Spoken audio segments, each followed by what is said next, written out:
देखो, माने ये हैं अपने लोगों से, पदाधिकारियों से कम लोगों में अपनी बात करना, उनसे रूबरू होना, कौन कौन लोग हैं उनसे मिलना।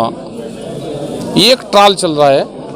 अभी दूसरा ये चलेगा कि 3 दिन के प्रोग्राम लगाने पड़ेंगे हमें, तो 3 दिन में उनके विचार का भी आदान प्रदान हो जाए, लोग क्या चाहते हैं, उसी तरह की फिर कार्यशाला बने, कार्यक्रम बने। कार्यक्रम का उद्देश्य क्या है? उद्देश्य एक है संगठित करना। सरकारों की जो पॉलिसी है उसका विरोध, अगर गलत पॉलिसी है तो उसका विरोध होगा।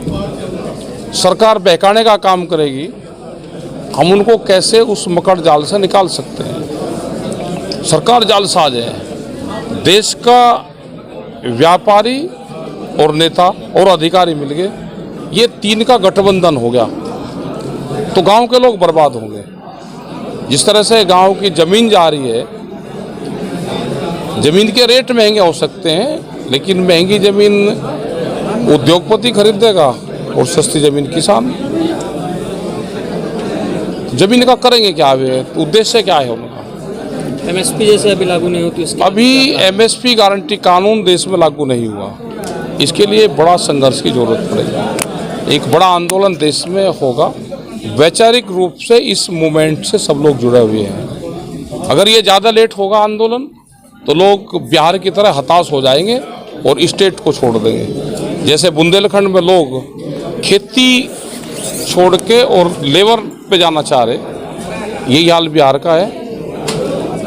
अपने घर पे रह के ही संघर्ष को तेज करना पड़ेगा। तो क्या टिकैत जी, एक सवाल ये है कि क्या इस चुनाव को देखते हुए ही आंदोलन करने की? नहीं, ऐसा नहीं। हमारा चुनाव से कोई संबंध नहीं है, क्योंकि चुनाव तो देश में रहे ही नहीं। लोकतंत्र पूरा खत्म हो गया। इलेक्शन कमीशन अपने काम नहीं कर रहा। बहुत सी एजेंसियों पे सरकारी पहरा है। तो इस देश को तो आंदोलन बचा सकता है। इस देश को गांव के लोग बचाएंगे। पढ़ा लिखा लोग भी इस मूवमेंट में हमारे साथ नहीं आएगा। जो कारोबारी आदमी है वो हमारे साथ इस मूवमेंट में आएगा ही नहीं। अच्छा, आपने अभी कह रहे थे आपकी एक और कार्यक्रम होगा, कब होगा? दोबारा प्रोग्राम चलेंगे। ये उनके प्रोग्राम बनाएंगे कि दोबारा 3-3 दिन के प्रोग्राम हमारे कैसे चलेंगे, उनका स्थान कहाँ होगा वो बनाएंगे प्रोग्राम। बुंदेलखंड के बुंदेलखंड में, बांदा में नहीं।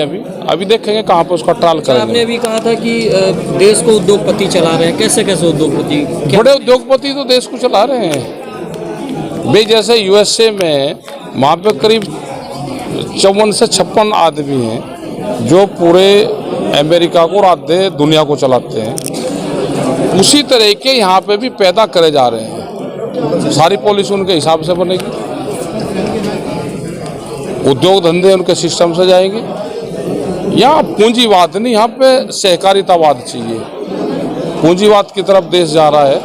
और जब भारत सरकार कह रही कि 40% लोगों को हमको खेती से हटाना है, तो उनको कौन से सेक्टर में लेकर जाएंगे? सेक्टर तो फिर लेबर सेक्टर बचता है। लेबर के कानून में संशोधन कर दिया